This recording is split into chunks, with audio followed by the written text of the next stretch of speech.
Okay, so good meeting, calling to order the first meeting of the Affordable Housing Consolidation Working Group. So this is our first meeting. And just to get the ball rolling on this, I nominated myself to just post a first meeting and try to get organized a little bit here. So what I was thinking we could do is, I'm hoping we could just keep this meeting to, no more than 60 minutes and, just go over the quick overview, how we're gonna have meetings and keep minutes, and then get to the substance of the issue, which I think is that, we all agree that, doesn't make sense that the Affordable Housing Trust Fund should be composed anymore of the select board. Right now it's 5 of 7, and that there's a lot more that Shopsy could do. Let's merge them. And then that leads to questions about, the composition of the members and what type of qualifications they should have. I don't think we should try to get too much into like the weeds of the details. There's definitely some detail I see here. I'm sure that town council can help with preparing actual drafts, but hopefully we can at least come up with kind of a concept. So everyone here knows each other, right, on this Zoom? Okay. So in terms of the timeline, it's just going to be tight because we're getting a relatively late start here, and town meeting is on Monday, September 30th. We would need to have the warrant printed, right, 20 days in advance, right? Is that correct? No one's correcting me, so I think that's right. Lisa, does that sound right? It does, Andrew. It does, but I Yeah. think they're closed. You guys are closing the warrant on the 3rd. Yeah. So we're gonna have a meeting on the 27th, and then on the 3rd. Even though we're just starting now, this is not rocket science. I mean, it really isn't. I think we should be able to determine pretty quickly, or not whether or not we can come up with kind of a consensus or not. So with that kind of intro, anyone else want to speak up? Can I say one thing, Andrew? Of course. So I just wanted you to know, I reached out to Jim Haggerty. I pulled the declaration of trust for the Affordable Housing Trust Fund. And in it, in the second paragraph, it talks about that it was created by special town meeting. And I can forward this to anybody that doesn't have it. I'm looking at it right now, actually. Okay, So if you look in the, it says voted, implemented MGL 44, section 50C, 55C, and amended chapter 6 of the code. There's nothing in the code for the trust, just so you know. So I have a call into Jim. That's right, there isn't. Yeah, so I'm assuming that's just something that just needs to be taken care of. It doesn't create an issue for the trust because the trust is already created, but it's not showing in the town code. Yeah, I found the same thing. I'm not sure that's the type of kind of thing where I view as towards the end. Like if we first reach an agreement on who should be on there for what terms, what types of qualifications, then all that stuff, we just work with Jay to clean this all up. But I agree, I'm seeing things that probably might need to be cleaned up a little bit. And this would probably require an amendment to the trust instrument, I think. No, totally agree, but we need to make sure that it's codified in the town code. It's currently only Shopsy is showing in the town code. Yeah, I noticed that. Okay, that was my only point. So obviously, if anything gets changed and approved at town meeting, then that in itself would need to be. I'm thinking then the practical effect of that would be that I haven't completely thought it through, but the town meeting would have the ability then to change the composition of the trust versus. It's unclear. Yeah. If you read the authorizing legislation, which I sent a copy around just a few minutes ago, sorry for the delay. The trust is appointed by the select board, and that's hardwired in state law. It's not clear in my mind, and I think this is something we need town council's opinion on, is whether town meeting has any role in defining the trust. Town meeting accepted the chapter. And what I don't know, and it's an open question in my mind, is whether town meeting has the authority to modify the trust or whether that falls exclusively under the select board, which again, that's why we have town council, is to see, whether town meeting actually has the authority to modify, who serves on the trust, who are the trustees, or whether that is exclusively the right of or the appointing authority, which is the select board. And so that would be the first thing I would do, is to ask town council to clarify that, because, Yeah. this legislation is crafted by lawyers. Sorry, Andrew, which means it's going to be designed to generate fees for lawyers. Al, do you know when town meeting approved the creation of the trust back in 2005? I don't know the answer to this. I tried to find the Warren article online. Do you know if town meeting approved the article as a whole? I mean, I don't know the answer to that, and I guess we need to go and see Mr. Haggerty and Yeah. dig that out and Okay. cross T's and dot I's, so that first off, we ought to define who has the authority to modify the trust. And after, that may make our job very simple or more complicated. But I think what we ought to do is get, and I'm happy to do this if you wish, to get a copy of what the warrant article that was approved. I did, I was digging around a little bit the other day, and I found an article from Chelmsford that quoted Vera Colias, which was kind of interesting, who said, that the town had accepted the act, and that they were reassured that the select board was going to be the ones overseeing the money. That's just her quote, not mine. I'll see if I can dig it up and send it around. I think it's either Chelmsford or Cohasset, but that's neither here nor there. So I think the first thing to do is to get a copy of the warrant that was approved, and then ask town council, who has the authority to modify the definition of the trustees.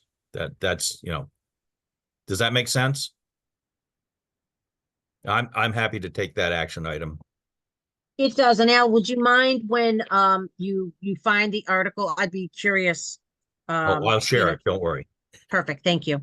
Yeah. So no. it's probably just going to be, if you, in the town code, if you go to the very, very end, there's a list of the legislative acts that we've adopted. It's in there that we adopted that. I bet all it's going to be is something that says We adopted votes chapter, to yada, adopt da, da, it. da. It's all, yeah. And then there was a declaration of trust in 2006, and the vote in town meeting was 2005, I think. But I mean, the bigger picture is that, the statute says that the trustees are appointed by the select board. It's 5 to 7. And do we all agree here that it makes sense it no longer should be 5 selectmen and of the 7, or you must have at least one? Yeah, I'm fine with that. The Westboro trust has a provision that I would support that says that the chair shall not be a member of the select board, which I think I'm comfortable with something like that too. My own view is I like the idea of you decide whether there's 5 or 7, but other than the one person who is from the select board, to just have at-large seats and then express in the either the trust or the town code bylaw that we have a preference for people who have experience in, and I just wrote out affordable housing, real estate development, social services, finance, and government. That's not to say that someone who doesn't work in a field like that can't be very good, but I think that those are really the type of people who I think people that work in this field like, you know, Doug works, this is his full-time job, you can speak to it, knows the ins and outs of this stuff in a way that definitely the current composition of the select board doesn't. Andrew, doesn't. can you read that list again? That you generally came up I with? just wrote it out. Sure. Okay. Preference is given to prospective trustees with experience in affordable housing, real estate development, social services, finance, and government. Okay, so I think that's great. I think the select board person would cover the government piece potentially. But I think it's important that there's at least 2 citizens at large. Because I think a different perspective, and I look at the makeup of Shopsy now, and I think there's a tremendous value in people that sometimes think a different way, if that makes sense, than somebody that may be a real estate developer. So I would suggest that if we consider this, that we consider 7 and at least 2 citizens at large. Oh, I'm thinking of I- all at once. Go ahead. Yeah, I agree. totally, All I at agree, large. I agree with that. I agree with the sentiment about, it's great to have some people who experience in all the different realms that you mentioned. But I think it's also really valuable just to have people who ask the right questions and Yeah. who care. And, I mean, and sometimes the best results, the best ideas come from people who aren't totally ingrained in whatever the Well, this, realm is. so Andrew's wording is advisory only. It's not a requirement. And so, if other than the one select board appointee, there would be, all of the appointees would be at large. It's just, and so in effect, what you'd be doing is leaving it to the select board to appoint the people they think are appropriate. And, the wording is only advisory. There's no hard requirement there. What about this? What about this? If instead, and just assuming for the sake of argument, there were 5, and then you had, it said, at least 2 of the members shall have experience in blah, blah, blah, blah, blah. Of the 4 at large, at least 2. Well, you can simply say of the 5 or 7, whatever the number is. So, but My that only, sorry, Andrew. My only concern in even bringing it up is I don't want someone that may want to serve to be deterred because they don't feel they fit in within this box. I think we just need to make very clear that, it's open to anybody. Well, That's my fear. And also, if you put a number on it that way, it also addresses a concern of, you could see someone at town meeting saying, "Oh, look at this language. The intent is just to stack this with people who are all developed, blah, blah, blah, blah, blah." There was a debate. I think Doug might know if this is right or wrong, but I think the Boston ZBA used to have in the city code that something like this, that at least one member needed to be a real estate agent, and it led to this controversy where I think they ultimately got rid of that because people viewed it as, too much of an insider gain. I mean, you want to have the appropriate balance of some real experience, but I agree, like Paul, you work in, software, right? But are very, very, interested in wanting to help on this issue. Yeah. Here's a question I have, which is, do we need to do this at all? If the appointing authority is responsible, then they are responsible for the performance of this board and should be held responsible for the performance of the board. Then as a sort of a policy matter, how the makeup of that board could be left to the appointing authority, which is the select board. In other words, I'm not convinced we need to have any special language, or maybe an aspirational statement. But Yeah, I think some guidelines would be good because, the composition of the select board is going to change over time and who knows how they're going to think 50 years from now. So, Yeah. well, Yeah, I would just- why is it appropriate for us to tie their hands? well, you're not, I don't think. I mean, guidelines are just that, guidelines. Yeah, if you establish it as a recommendation but at the end of the day, I'm not sure. Well, I'll put that as one of the questions to town council is, so we have, clear or clearish guidance. Although, as So- I'm thinking this through, sorry, Lisa, but No, go ahead. really quickly, because we do want to kind of merge SHOPC and Affordable Housing Trust Fund Committee, there would need to be some revision to the town bylaw to address SHOPC, right? Mhm. Yes, And so just in terms we of how give- similar they are, like the case of why I think they should. So in the bylaw, SHOPC is charged with the study, promotion, and facilitation of affordable housing in the town and any other action related thereto. And the statute says the trust fund committee is to provide for the creation of affordable housing in municipalities for the benefit of low and moderate income households and for the funding of community housing as defined in accordance with chapter 44B, which is the CPA. So that does make sense to. yeah, I agree. We'd They should be basically merged. be looking to repeal SHOPC and then put in a provision that this new committee or the trust fund committee also has the authority to study, promote, facilitate affordable housing, right? So Yeah, one of the I other mean- things I'd like to do, Andrew, is I'd like to send everybody, there are towns that have their version of SHOPC and their version of the Affordable Housing Trust, and they work together. The trust in some of instances is more of like the legislative piece that SHOPC does a lot of the legwork.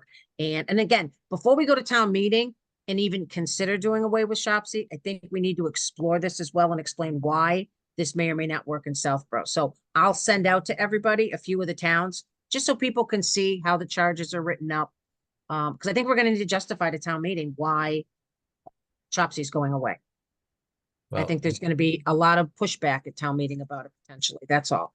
So I think we need to look at, explore all options on this. So I'll share some of the other towns and the charges.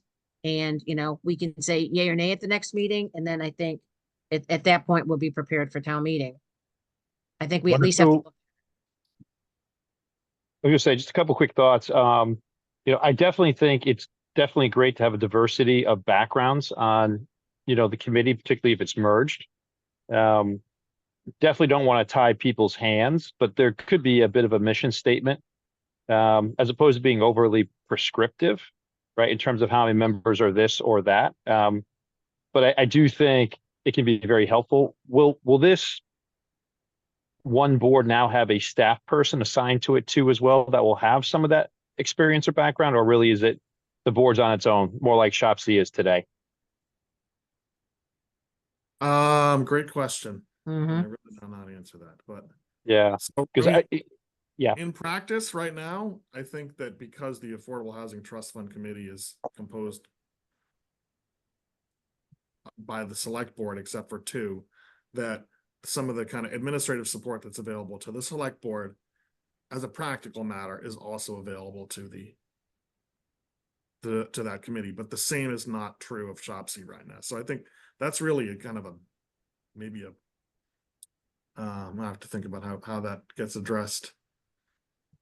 the other, more question. Go ahead, Al. so the other issue that would need to be addressed is if we merge the two, SHOPC currently has a reserve slot in the CPAC, which would, so that would also need to be addressed in legislation, and that definitely would need town meeting approval. Mhm. And I think it would simply be that there would be a designee of this new Yeah, committee. That makes sense because it's in the statute that part of the function of the trust is to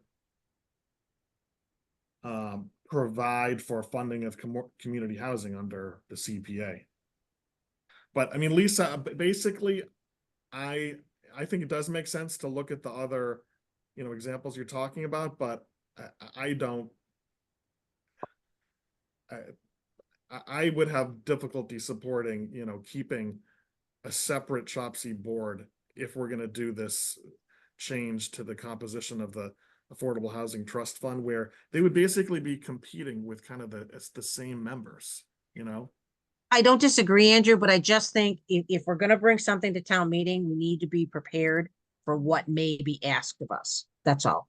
And I think there are some that want to see Shopsy stay, and they'll speak to that at town meeting. And I just think, again, if we look at everything as a whole and decide that this is the best path, and I'm sure that that's what's going to happen, but at least we can say, you know, we at least explored what other towns do as well, and we found that this was the best path. That's all. That was my only point. Yeah, I think, at least from my perspective, I've been on only Shopsy for a couple of years, and obviously most of you have been on it before or longer. I definitely feel like there's a bit of a duplication of effort. I mean, the select board is the ultimate authority. And, you know, if the select board are not really on the Affordable Housing Trust Fund, I do think there's a duplication of the two committees. It's almost better it's one committee. And I think that might be one of the pitches is, you know, it just streamlines it, I think, a bit better. And the Affordable Housing Trust Fund can still have the same mission, merge mission of Shopsy, that, you know, it is to try to find abilities to create affordable housing. May also help the select board by being on one less committee too. You guys are, you guys are on everything. But so I mean, but definitely agree, you know, that it's got to be really well thought out. I think also be careful of, you know, some people actually might like it split because it is ineffective at times, right? You know, because it is slower. But I think one, you know, getting rid of Shopsy and just really merging it with the Affordable Housing Trust Fund, I think that makes a lot of sense to me, just, you know, personally. So One item I- that's in the legislation, Oh, I Doug. think Paul had, Yeah, I just want to agree with Doug, and I mean, to me, Andrew, those two descriptions that you just read about the two different groups are so similar. I mean, I don't think we'd have any trouble just merging them into one description that encompasses everything that those two groups do. And as for the argument to town meeting, I mean, honestly, you put them up side by side, and I think it would be pretty obvious to anyone why we're doing this. And the other thing is the money. I mean, Shopsy can make all the plans they want, but you don't control the money, and it's hard to do anything. So, you know, it just, to me, makes total sense to merge the two. yeah, and I think the most recent example too of, I mean, if there is another Chapter 61A parcel that comes up that is, you know, obviously more in a price range that's affordable, you know, really hard for two committees to move or work together. It's just, you know, it does streamline, it makes it more nimble. I mean, obviously it's still, all the authority really resides in the select board still, but I don't know, it just not feels like really. it'd be, Not really, no. well, okay. No, in I fact, could be wrong. Yeah. I asked town council that very question. I asked him, if when we did this, we could make the deployment of the Affordable Housing Trust Fund funds subject to an approval by the select board, and I got an emphatic no. The trust has its own mandate and its own authority, which is independent of the select board. So if the Okay. trust wants to spend money, the trust can spend money without any further approval, which is in fact why it was created so this is actually, you know, among the more powerful entities in town government in terms of its authority and its ability to actually do things on its own. Yes, this would be a board that Yep. would be not just a talking shop, but would be, you would have money, the ability to buy a property, and Oh, it's a long lived. without town meeting approval, Yeah, it would be a the real 16. committee, a real trust. Yeah, And I think the idea is that from some separate discussions that we've had, you know, the funding source right now is CPC, but that if we can agree on the structure of this new trust, that helps future discussions about deployment of the community housing funds from the CPA, right? It takes out of this concern that it's just the select board, where it's just giving money to the select board to spend however they want. Just take the select board out of the trust and have a more dedicated trust just to this issue. I mean, I will say, when I was at a Massachusetts Municipal Association annual meeting in January and just walking through the exhibit hall, talking to some from Mass Housing, not Mass Housing, Mass Housing Partnership, describing the situation here, they just think that's a dumb idea to have your affordable housing trust fund comprised of the select board. And part of it is just the number of things that select board has to deal with is enormous. And this is something that really can benefit from, focus. Okay, great. That's actually helpful background for me. And this is more of a question for the three of you being on the select board. Do you think there's a perception of if it's only one select board member, is that enough because of the authority it has? Or do you think town meeting would want more than one select board member on it? I'm just more curious. I have no idea what people think, but one thing I did find interesting, I looked at the Westboro Affordable Housing Trust, their declaration of trust, and they put in there some requirements that basically says that if this trust wants to, there's three or four things that would require select board approval before the trust could do it. One would be committing 50% or more of the trust assets to buy any one property. Another is pledging 80% or more of the assets to borrow, or, things like that. So that's like a backdoor way that you could have more a select board check on if people were concerned that this trust, could spend everything all at once on one thing in a way that was not advisable, that there is this check.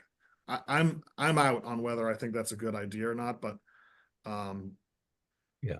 to your point, I'm comfortable with just having one select board member.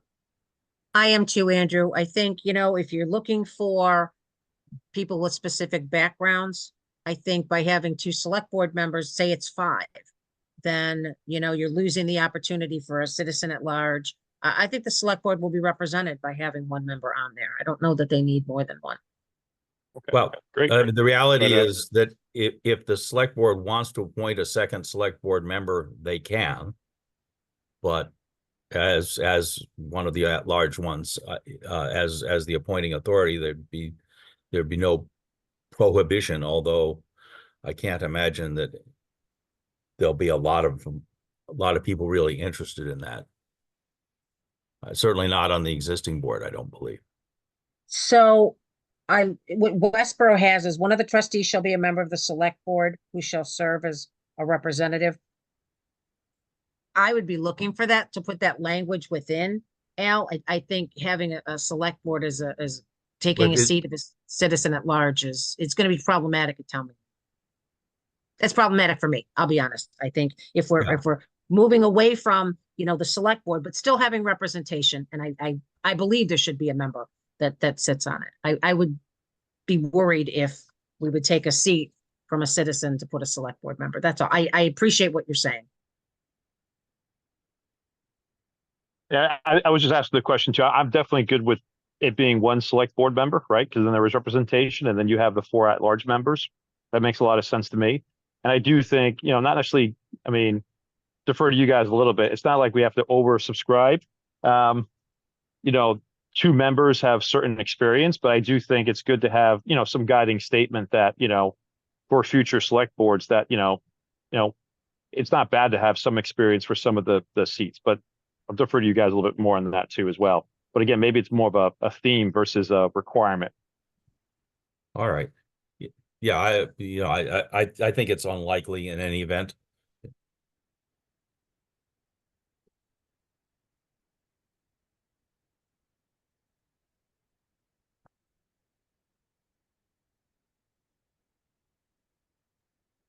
So I think one of the things we're doing here is kind of making a list of issues that will need to be resolved here before there's a product that we would all agree on. I mean, one is should ShopC be abolished upon the reorganization? One is, should there be more than one select board member on And then I think a third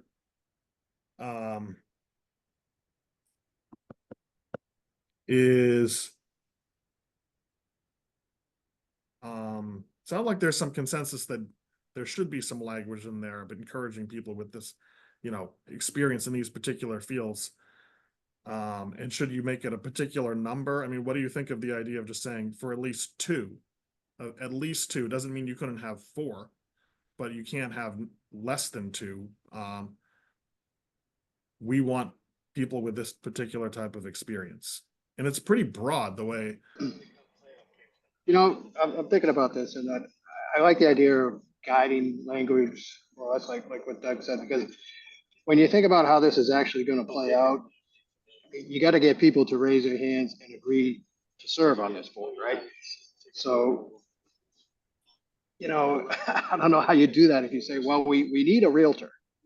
So would all realtors please step forward and raise your hand if you want to serve on this? I mean, for practical purposes, I don't know how that's going to work. I mean, I've done a lot of this on school committee. A lot of it is kind of self-selecting. Like on school committee, I think we've done a good job. You have people with finance background, with education background, different backgrounds. Some of it is because we reached out to people and asked them. And, it's not like people are beating down the doors to serve on these things. So I don't know. I think guidelines. I think might just be the way it's the only already practical way to do it. I think it could be sort of an aspirational statement or a recommendation. Yeah, just Yeah, preference yeah. is given. It doesn't mean you can't do it. If there was no one that stepped forward, you would still fill all the seats. But if someone applied and had that type of experience, and there were other people who were kind of repeat board members who were Yeah. there too, there would be an easy case for the appointing authority to say, we really should appoint someone with this type of experience. That's what that's the intent of this.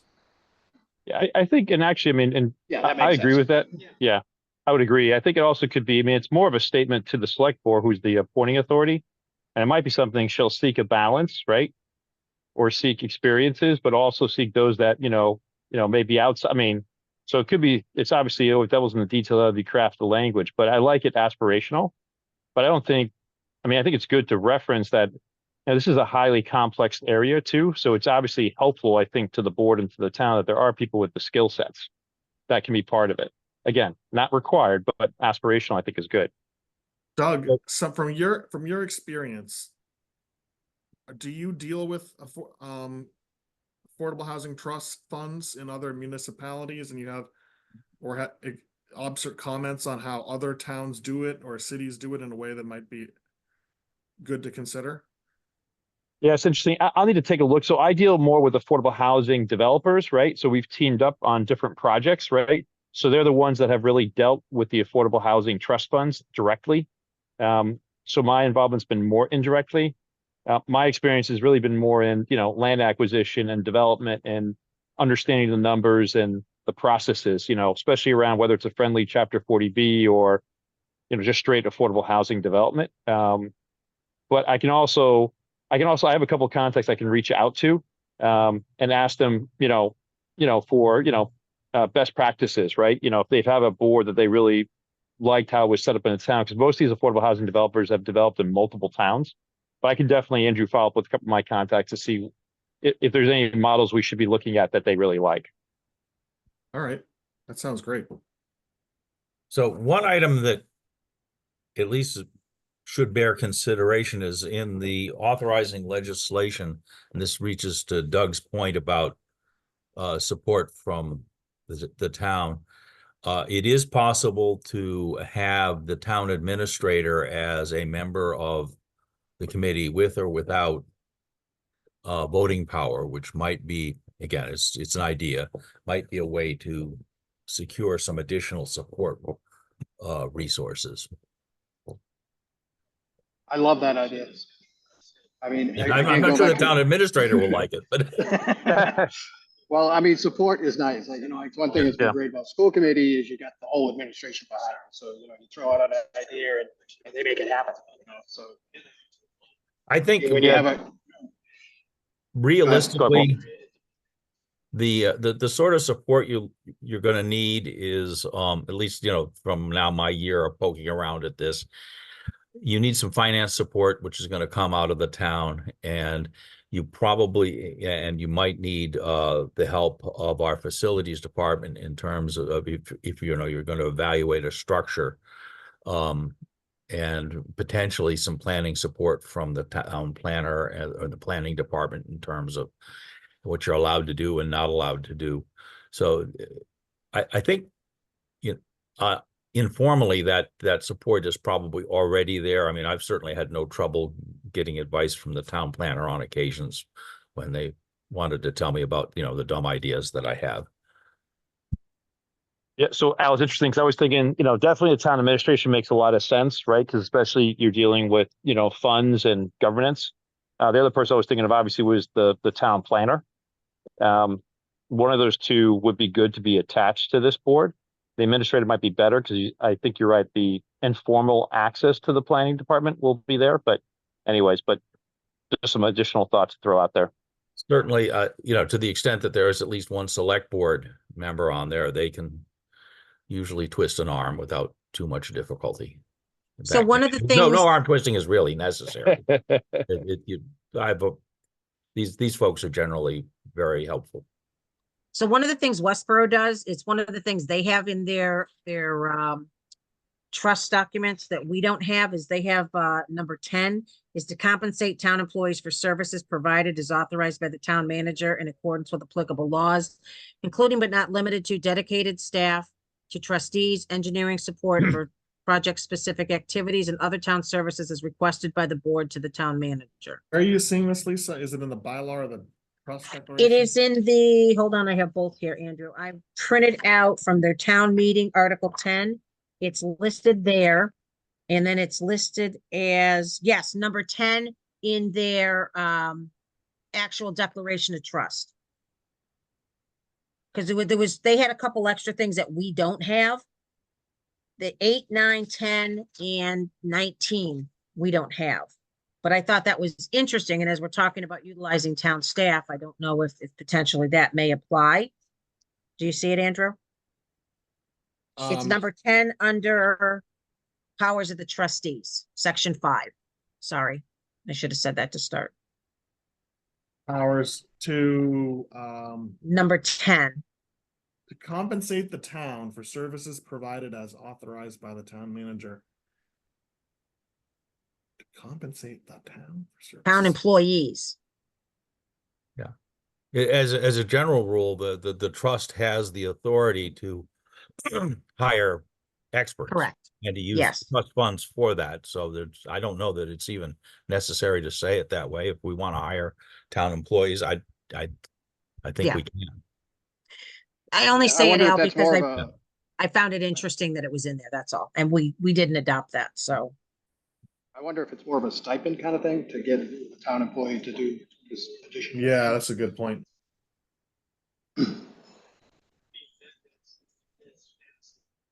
That is a consideration where you're pseudo volunteering someone, a town employee, to be a liaison to a board. For some of those, there's associated stipends.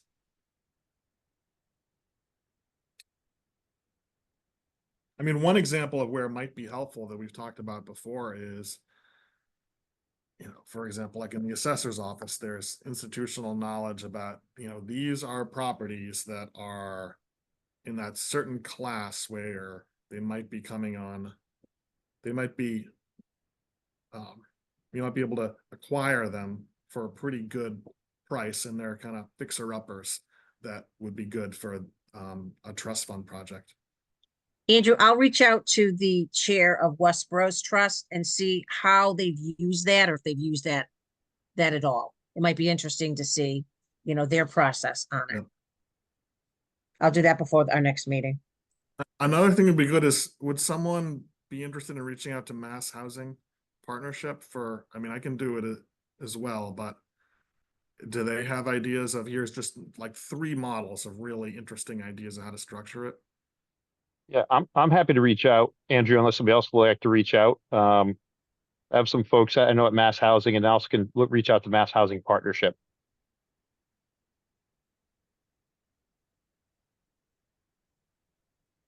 Okay, so like the issues that I've got to address would be, should SHOPC be eliminated? Should there be more than one select board member on it? How do we deal with how do we have, aspirational language about the number of people with this set of experience? Town administrator as ex officio, should we be expanding the trustees' powers to pay town employees? And Al, weren't you gonna talk to town council about the Yeah, appointing? I will Yeah. ask town council. Yeah, I've got the action item to dig up what town meeting actually approved. And to talk to town council about whether, the nuts and bolts of the authority, what town meeting can and can't do versus the select board in terms of defining the roles of the trust. And I'll be honest, Andrew, I think if you look at Westboro's, I compared the two, they're pretty similar. And I think you're gonna find the language. It's almost boilerplate, if you will, on some of this. I mean, I found there was a few things we added that they didn't have. So, I mean, I don't think that if we go forward with this, it's a big haul in any way. I think that the main thing that we've come up with is the appointing authority, who sits on it, the makeup of the committee, you know. I don't necessarily see this being a huge haul in making the date for town meeting, because I don't see us rewriting or Yeah. recreating what's been done. I agree. And Andrew, just one kind of language thing I would be careful of is, I don't think of this as eliminating SHOPC, but more merging it with the Affordable Housing Trust Fund. The function, I Agreed. think, will remain. So it's just, I think it's easier for people to swallow if you put it that way. Yeah, great speaking point and approach. Okay, the only reason I mentioned that is that I'm now going to train myself. Use the word merge, not abolish. There But- you go. All right. But it's still kind of an issue, because if you do merge, there needs to be a provision in the town bylaw that because of the merger, it's been merged into another entity. There's no longer a need for it to exist in the town bylaw. Well, So what it says- Andrew, what it says sorry. in the bylaw and what we say in explaining it could be slightly different. and also we didn't Exactly. find the Affordable Housing Trust in the bylaw. It's even though it says it's under amended chapter 6 of the code, there's nothing there. So why could we just not replace SHOPC with this? Depending on what Jim says. I mean, if Oh, I see what you're saying. Yeah, but it's whatever not is in the code. section of the code, you just change it so that, yes. that's So smart. again, it would depend on Jim's response to why it's not in the code. There may be a reason, but the actual declaration of trust says they amended chapter 6, and I don't see how they did. So it might be easier than we think. It might just be swapping and I think that's a good idea.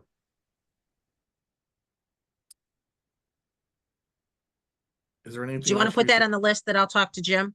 Just so we have it. I'll talk to Jim Yeah. about why the trust wasn't amended in the code.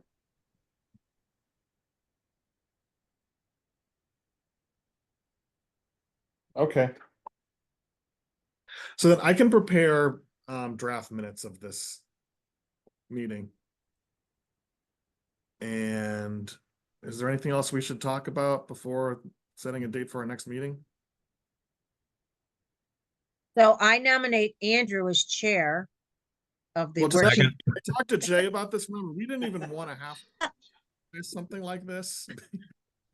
But he said you don't even need to do that if you don't want to, but I'm happy to do it if you feel the need that we should do that. Well, I Well, think it's for we need setting one person to meetings. do the minutes, unfortunately, much as I love minutes. I'm not volunteering.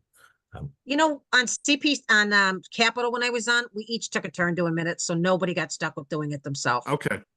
So we can Alright. do that. Hey, We can each take a turn. I'll do the next meeting. That's not a It's big very deal. intentional that in this working group charge, we did not include, there shall be a chair. Jay said that doesn't bother him if we just do this totally informally, but for purposes of just being the person who, you know, signs the agenda and posts the I'm happy to do it for that if you want. Okay, We can make you we the have a motion and a administrator. second. Yeah. Do we have to Right, do a so roll call vote? Lisa moved and Al seconded. We did that Make really quick, Andrew Mr. the Hamilton. administrator. Okay, so all those in favor, Al, Aye. Lisa, Aye. Doug, Aye. Paul, I, and I'll vote aye, so it's 5-0. Okay. Thank you, Andrew. Quick question. You guys might know this. There are a bunch of programs now that can actually take, it's like, open AI. It's, basically it actually can summarize a meeting. You can even invite it, quote unquote, to a meeting. Is there any rules against having like a chat GPT type thing take meeting minutes, or at least draft them up? It might That's a save great time. question. I think Sam Stavros maybe commented on something like that before, but I don't remember. Yeah. I just know that, I mean, it's definitely been used. It's starting to be used in our workplace, where it literally becomes like almost like another, some of them are just like, it's like another attendee, and all it's doing is listening in, and then it summarizes it, and you can expand, shorten it, but it could save time. But, not that we're looking for detailed meeting minutes anyways, but I was just curious if there's a prohibition against that in general, but it's newer technology. It's not to rely upon it solely, but to do the rough draft. It may save a lot of time, but just something FYI. Okay. is that I've noticed on Zoom, there's an AI expert icon that's been showing up. I don't see it on this one, but some of the other ones I've used, it hasn't. Maybe, I've never played with it. Yeah, and Zoom might have something. I just know that we've had some third parties, log in themselves, and with, another, it's literally like an app that just, signs in as well. So might be something interesting. More, I mean, not these are long meetings or hard to do, very Yeah. high level meeting minutes, but I just was curious if the town has a prohibition against it. Doesn't sound like it does, but I was just curious. I don't know. Andrew, one last thing too. Does everyone have the Declaration of Trust for No, the I town of was South? looking at it No. online, but there's I'll that. forward it out if that's Okay, okay, great. Andrew, or I'll forward it to Absolutely. you and you can forward it out. It doesn't really matter. Whatever you want. I have it in a PDF, so happy to That forward is it. fine to just forward it to the whole Okay. rest of the, rather than having something sit in my inbox. Okay, thank you. When should we meet next? I'm going to be on vacation the weeks of the 12th and the 19th, although I would be back on Friday the 23rd. But I would really like to meet next week to just keep going. Just relatively short meeting, and well, how about a week from today? yeah. I do have on my calendar now an important NERI meeting at 1:00. The I think that's when the finance subcommittee, so on the NERI building committee. So maybe we try to you want to do the same time on Friday? Sure, that works for me. O'clock? So 10 does not work for me next Friday, 9 All right. or 12 or after 2. 12 I'm works gonna- for me. Well, would work for me. 12? Yeah. 12 or Okay. 2. I'm going to be Is it- overseas somewhere on an island in the Atlantic. I don't even know what time zone, but probably 5 hours later than that. So Well, I'll just say all of my experiences of when I'm on vacation, zooming into meetings from other time zones have been very bad. So if you're not there, that's okay. Feel I'll free, put it but on the don't feel calendar. obliged. Okay. All right. If there's no other business, I'll move to adjourn if there's nothing else. Second. Okay, so Friday the 9th at noon, we're gonna meet. Yes. Okay, all right. Wait. So Al 10:52. adjourn. Al move to adjourn. Lisa seconded, is that right? Correct. Okay, all those in favor, Lisa, Aye. Doug, Aye. Paul, I He's think I heard him adjourned. say aye. Al. Aye. And me, aye. Aye, so 5-0. Okay. Adjourned at 10:53. Okay, bye-bye. Bye. Thank you. Thank you.